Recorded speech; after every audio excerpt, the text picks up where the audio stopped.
Hi, what's up, guys? Welcome to today's video.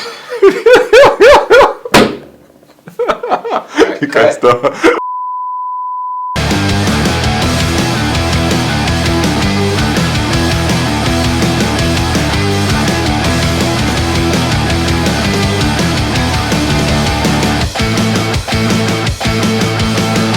What's up, guys? In today's video, I'm going to be unboxing the new, well, not new, the Canon EOS R6, or R6 for short, and also be unboxing the 50mm 1.8 RF lens and 35 1.8 macro lens. And with me, I'm going to be having in today's video is a special one from Delaware, photographer and entrepreneur and fitness trainer who is based in Delaware, Olan. Introduce yourself. I'm Olan from Frozen Moments. That's my photography brand. I'm basically in this video because the R6 is my dream camera. Right now I shoot with a Canon 80D. But the R6, as far as when I take my photography, is my dream camera. So this is super exciting for me to be here to see him unbox this video and see what it's about and take it for a test run. So in this video, I'm more of the video guy. He's more of the photography person. And I heard this does more. It's really good when it comes to autofocus, when it comes to photography and everything. So how you use the Canon 80D? Yeah. So how do you think the R6 is going to blend with your workflow? Oh, I think it's gonna be great. Like I said before, it's my dream camera, and I've been waiting for it to come. So now I get to use yours. That's gonna be super, super amazing. Okay. A lot of photographers swear by this camera, especially because it's like mirrorless. Yeah. So I can't wait to see what the viewfinder looks like and just how the images are gonna come out. Yeah, and I think they said it has some of the sensors of the 1DX Mark III. Yes, it has a 20 megapixel sensor, which is the same thing that's in the 1DX Mark III, and that's Canon's premier camera. So, all right. So let's get on with the unboxing. Let's go.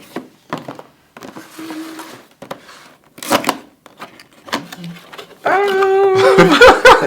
felt like a magic light was gonna come out.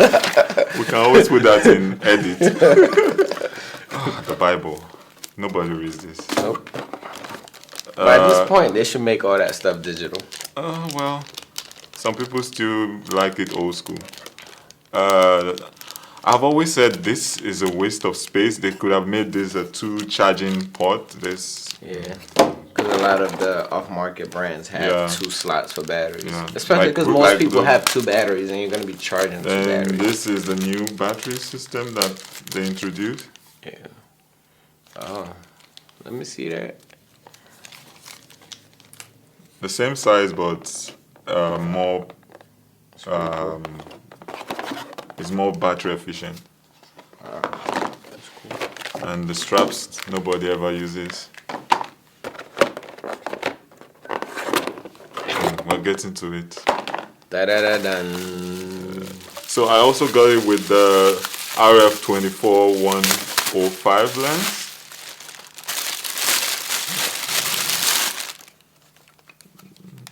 So that's the kit lens. Yeah. When they call it kit lens, they always make it look like it's one substandard.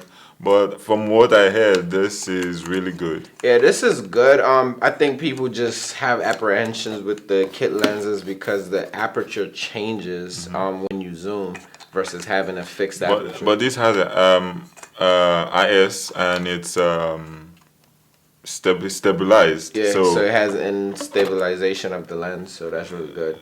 Yeah. I mean, you can't go wrong going from 24 to 105 in one lens. That's a lot of I do a zooming. lot of street photography, so if I wanted to go with a zoom lens, this would be like a good range. You want to stalk into someone's life and zoom into their life. Yeah.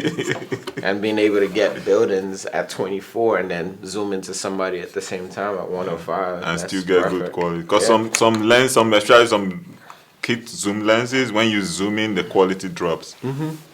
Yeah, I shot with a photographer. We did a maternity shoot, and they just used their kit lens the whole time, and it was amazing.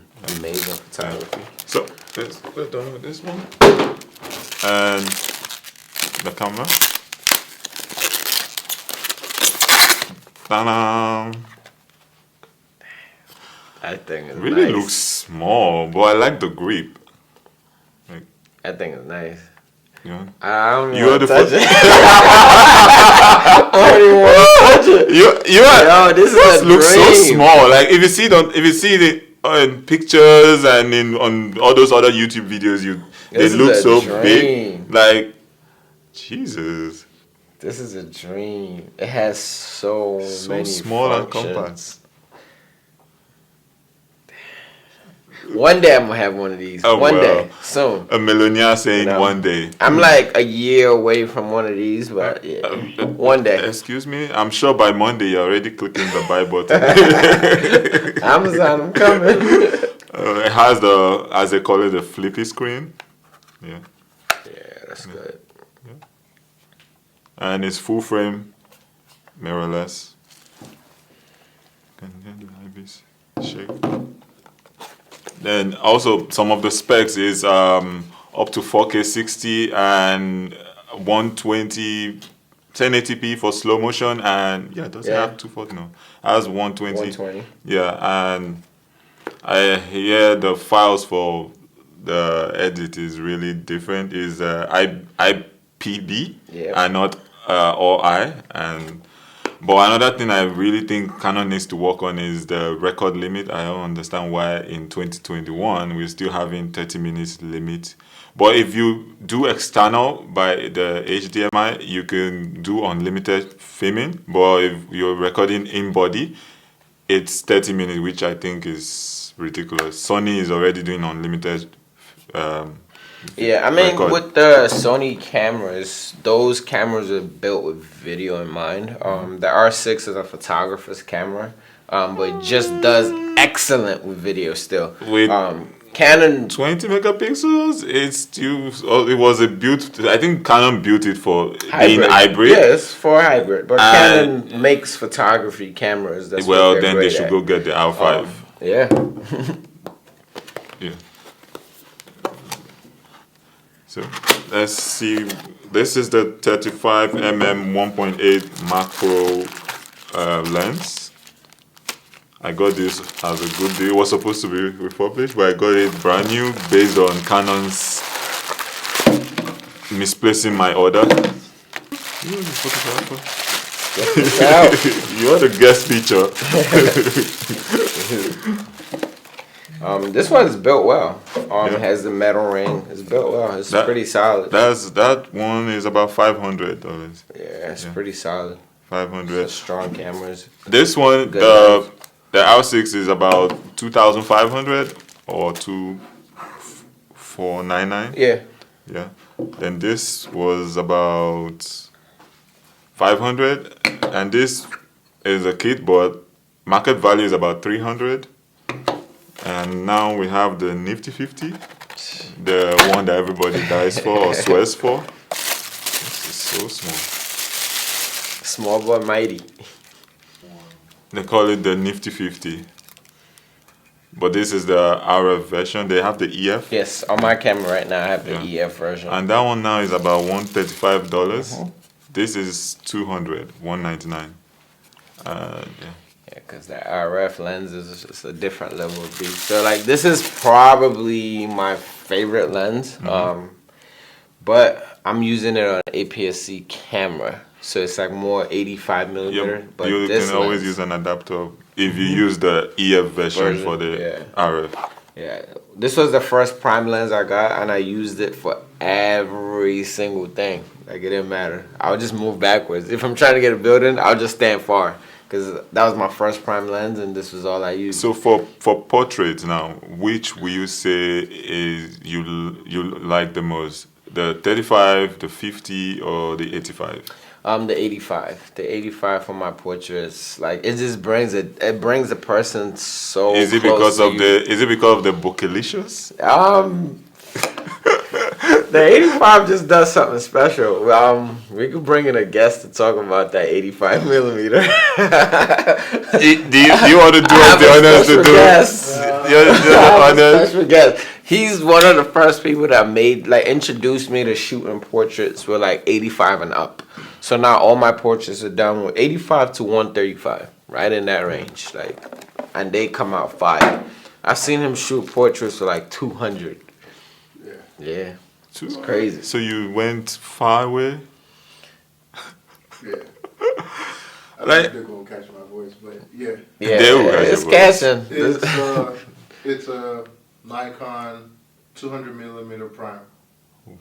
So that's So you can't even zoom. That means you have to stay far. 200mm f2 2.0. So you'll be staying far and stalking on the person. Yeah, it's a really good portrait lens, especially if you're trying to do an artsy type of photo in your edits. It literally dissolves the background. Wow. When, for example, if I'm shooting in a parking lot where there's a lot of cars behind, and I don't want to see the cars, I don't want to see the cars in the background. You just want to see the subject. I just want to see my subject. I'll just bring it out because nobody knows. Those are the situations where I just want to take a picture of my subject. You don't want any other thing to distract. Distracting and all that kind of stuff. But we now have some AI softwares where you could just tap and remove objects. Luminar is a good one. Yeah. I'm not sure if Luminar can do that, but it can. I think they're now doing a version 2 of the AI software where you can now reduce the brush and everything. Yeah, but it's a good. 85 is definitely my best portrait lens. I think I'm going to get 85 because right now I have the 50 and the 35, but I think The only two lenses that stay on my camera, the 85 and the 35 for weddings. You don't like the 50? I'm not a huge fan of the 50. It's a good lens, but it's if I want to go up closer, it's good for street photography. Street photography is good if you want to show exactly what the eye sees. But besides that, I'll go with the 35.